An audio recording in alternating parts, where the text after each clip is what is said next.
Okay, so I'm actually not going to be talking about water. I'm going to be talking about pond scum, which is much more glamorous than water, so we'll just put it out there first. So I'm going to be talking to you about a novel genomic analysis tool for detection of avian influenza in wild waterfowl. And before I start, I just want to acknowledge that this is really a 50-50 collaboration between the Animal Health Center and the BC CDC. I'm not sure where Agatha and Warren are, but maybe if you can stick up your hands and wave. Warren's over there, and also Will Sow. So there really is a team effort to get this tool in place. But before you can understand why pond scum is going to be the answer to all of our problems, you need to understand a little bit about avian influenza ecology and our current methods of wild bird surveillance. So first thing, we've touched on this already, wild waterfowl are the natural reservoir for pretty much all of our influenza A viruses. And so they're infected asymptomatically and they shed the virus, perpetuate the virus and shed it in their feces. So there's two traditional methods of surveillance, passive and active. So passive is really waiting for dead birds to fall out of the sky. And that may already trigger in you, well, that's problematic because these birds aren't actually dying of avian influenza for the most part, since it's an asymptomatic infection in birds. They're dying from other causes. So I liken this to performing human influenza surveillance in car crash victims. Is that really going to be a good representative sample to tell you what flu strains are circulating? The other way we can do surveillance is active surveillance, so actually going and actively collecting birds. And this could be either through hunter kills or for live bird capture. But these have a number of significant drawbacks. For hunter kills, you're looking at a specific season, at a specific group of species that are of interest to hunters. And live bird capture is just really difficult to do, has animal welfare issues, and is often just cost prohibitive to get a representative sample. So it seems like there is a need for better surveillance tools. So we asked ourselves, where could you find a lot of feces from a lot of different species in one area? And the answer is the wetland. This is Mother Nature's outhouse. But how does the wetland actually connect to farms? So what's the wetland farm connection? Well, to understand this, you have to understand that there are really two broad categories of ducks or waterfowl. There's diving ducks, so these are the ones that are kind of in the center of the lake. They're diving deep down to get their food source. And then there's dabblers, so this is like water grazers. They stay around the periphery. These are your mallards, Canada geese, etc. And they also have this kind of unique behavior of venturing out during the day to agricultural areas where they graze on, agricultural refuse. I'm sure we've all seen them in flooded fields and things like that. But then they actually return to a home wetland at night, and that's their refuge. That's where they can rest and be safe from harm. So the neat thing about the wetland is potentially by sampling a wetland, it's your one-stop shop for sampling a population of birds that might be incredibly widely spread over the Fraser Valley during the day, but then return to this area at night. So we had three aims for our study. The first is we wanted to characterize the ecology of waterfowl species in the Fraser Valley. Because interestingly enough, there's really not a lot of data out there on the quantity of birds, how they're distributed, how populations have changed over time. So we needed to get that information, and also to help us identify what are the best wetlands for sampling.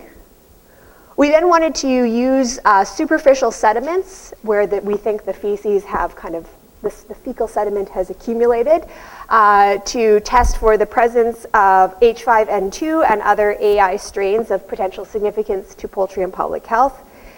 And then we actually wanted to overlay the genomic data with the ecological data we've created to see if we can understand the current outbreak, as well as figure out a way to have a more ecologically informed approach to surveillance in the future. So what did we do? So first, when I mentioned we had this huge data gap regarding waterfowl species. Waterfowl species, you can tell I've got species on the brain. Species in the Fraser Valley. So with the help of actually the moderator for eBird in the Fraser Valley, we were able to use citizen science data collected through this website to give us a picture of how many birds are in the area, what species and how they're distributed. So if you haven't heard of it, eBird's a pretty neat site. It's for avid recreational birders where they can actually estimate when they go out to a wetland or any other site how many birds of each species are present, log it for that day, and it keeps track of those over the years. So it's really an invaluable source. So we then, in order to try and figure out what wetlands we were interested in, we looked at the distribution of the infected premises over the Fraser Valley. So there were 11 commercial operations, 2 non-commercial, and of those, what hasn't been mentioned yet is there were believed to be at least 5 independent incursions. So an independent incursion is where we think the virus went from waterfowl into domestic poultry, as opposed to other farms that were related to other infected commercial farms. So if that makes sense, an independent incursion is where it went directly from waterfowl, we think, into poultry. So we focused on these 5 independent incursions and then identified the nearest significant wetlands and highlighted those as areas that would be good for sampling. So in total, we found 5 sentinel wetlands. And one of the things that this is going to relate to a question I'm going to pose to my public health counterparts later is these are not remote areas. So we're talking here, has anyone been to Mill Lake? So these are incredibly highly populated areas, and we think we need to consider the fact that waterfowl really are peri-urban species, and there could be potential for direct transmission right from waterfowl to humans. We'll ask about that in the future.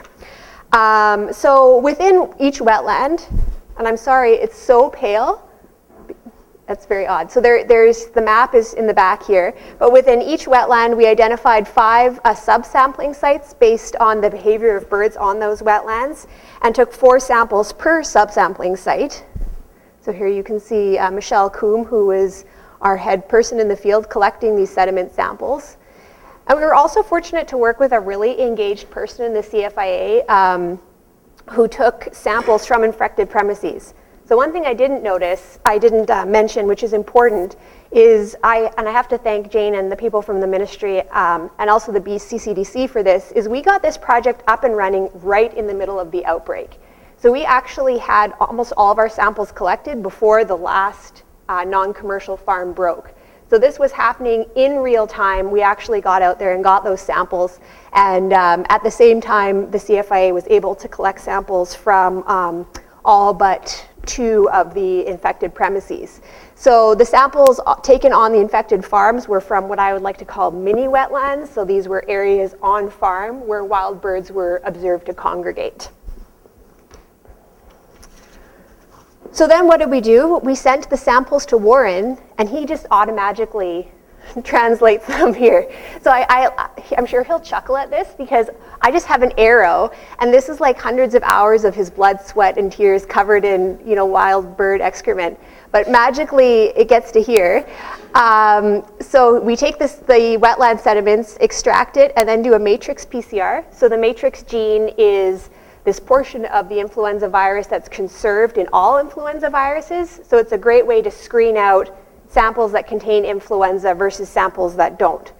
And ones that passed this initial screening then went on to full genome sequencing. And so we've done this is what I'm going to present today. Samples are currently being sequenced through 2 parallel pipelines. And if you have specific questions, I will probably forward those to Warren. But one is PCR based. So this is actually using specific primers to try and amplify different parts of the genome.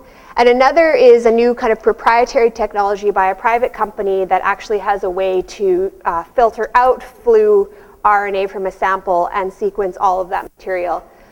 With the hope that we will then, with another one of these magic arrows that happens at the BCCDC, translate those to what actual viruses are in the samples. So what did we find in the wetland sediments? So we had a total of 300 sediments samples from the 15 wetlands, and we found that 23 were positive on PCR, and an additional 50 were suspect positive. So that was, considering how difficult these samples were to work with, this was really exciting for us. So 8% of samples were positive, and an additional 17 were suspect positive. This may not seem very high, but if you actually looked, I'm not sure if you can cast your mind back to that picture of that giant wetland that we then went to a meter in that wetland and then took a teeny little piece of sediment and then aliquoted that even further and then extracted it and aliquoted it further. So I think the fact that we even got these, considering the potential for dilution, is really remarkable. So what does this show us? First, it tells us that we can detect avian influenza in wetland sediments, but we still need to figure out if the sediments are representative of the strains circulating in wild birds. Part of that's going to be answered by the genome sequencing, but I'm going to touch on where we need to take this, this study in the future. So then we had the samples from 41 soil sediment samples, or kind of mini wetland sediment samples from the infected farms. And this is what gets a little bit more dramatic. So this is our positive control. And for those of you familiar with waiting by the real-time PCR machine to see what your samples are going to do, here you can see our sediment samples from the infected premises. Whoa, my goodness. 46% of samples taken from the infected premises were positive. An additional 17% were suspect positive. So why is this really exciting? Well, first, it seems that there is heavy environmental contamination on the infected premises. But it raised the question, is this due to waterfowl bringing it onto the farms, or is it due to spillover from the infected farms out? Well, if you recall, we had, we think 5 independent incursions, with the remaining being related to other premises. So what I actually did is I compared the likelihood of positivity from sediments on an independent incursion versus a non-independent incursion. And the sediments from an independent incursion were almost 20 times more likely to be positive compared to sediments from a non-independent incursion. So what that leads me to wonder is if this really truly does represent environmental contamination from wild waterfowl. So indeed, all but one of our samples that came positive were from independent incursion farms. The last thing that really was a critical control point for us to see if we could move forward with this technology is to look for the virus in the summer. And why this is important is this whole thing is predicated on an assumption that it's giving us contemporaneous data on what's coming in each migration season. It's not going to work if the viruses live in the sediments for years and years and years, and we're just repeatedly detecting viruses from past outbreaks. So what we did is we repeated sampling at the positive sites in August and September, and we did it as close geographically located using GPS to the sites that we originally sampled. And what we luckily found, here's our positive control, no amplification at all. So it appears that wetlands self-sterilize, so these viruses don't hang around over the summer, and suggests that the viruses found in the fall do represent what's coming in with the wild birds. And to follow that up, we're actually looking at potentially doing spiking studies and other lab-based studies to look at viral degradation in these environmental samples. So next step, we're going to do full genome sequencing. That's in the pipelines right now to characterize the AI viruses in the sample. And we're also going to complete our epidemiologic and ecologic study to actually learn more about how this virus was behaving in the environment. In the longer term, so I guess this was kind of the pilot study, in the next phase of our study, we need to really refine the technology. So there's a lot of excitement around it, and people are like, go out this year and do it again. Well, this is where our technology is at right now. And this is where it needs to be. So this is like the first cell phone. I was listening to a CBC show about the guy that invented the first cell phone. Apparently you could talk for 10 seconds on the cell phone and it weighed about 5 kilos. So that's really where it is now. And we need to really refine it so that it can be done in any lab. We also need to determine if the AI in these sediments is representative of samples of what's circulating in wild waterfowl. So we're proposing doing that, having an intense season where we combine live bird trapping on wetlands with sediment sampling. And finally, we really need to compare and contrast different methods of surveillance and do a cost-benefit analysis to say, what combination of technologies and tools is the best way to do effective surveillance going forward? And so what we're hoping, I know this scares everyone when I use this analogy, but it's like Homeland Security. The threat level is orange. This is kind of what we're hoping this technology will help us to do, is if we can do the sediment analysis in the fall when the birds come down. If we detect viruses that are of potential health concern, then we can let officials in poultry, in the poultry industry and potentially in public health know that these viruses are present and that any increased biosecurity or surveillance needs to be put into place. And one question I have to throw out is really most of this thus far has been done in collaboration with industry. So we have good support from industry and we're pretty clear on how this tool might be used, but we haven't yet done much collaboration with public health. So I'd be interested from public health people in the health authorities or the BC CDC if you can see this being useful as a public health tool as well. And with that, I just want to thank everyone that has supported us getting off the ground so quickly. So the Growing Forward 2 program, Genome BC and Genome Canada, Sustainable Poultry Farming Group, CFIA, CWHC, the BC CDC, and the Animal Health Centre. That'll take questions.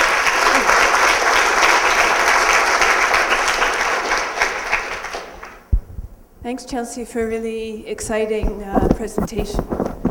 So again, I think we can take one quick question. We have it here already, but in the meantime, I'll get you to take off your microphone while Craig comes up and we load the last presentation. And this microphone back. I think it's a very interesting presentation. I'm Avian Hawkins, and I'm the Influenza Coordinator in Washington State Department of Health, and so a lot of what this has been talking about has been very interesting. And I'm wondering, are you thinking about doing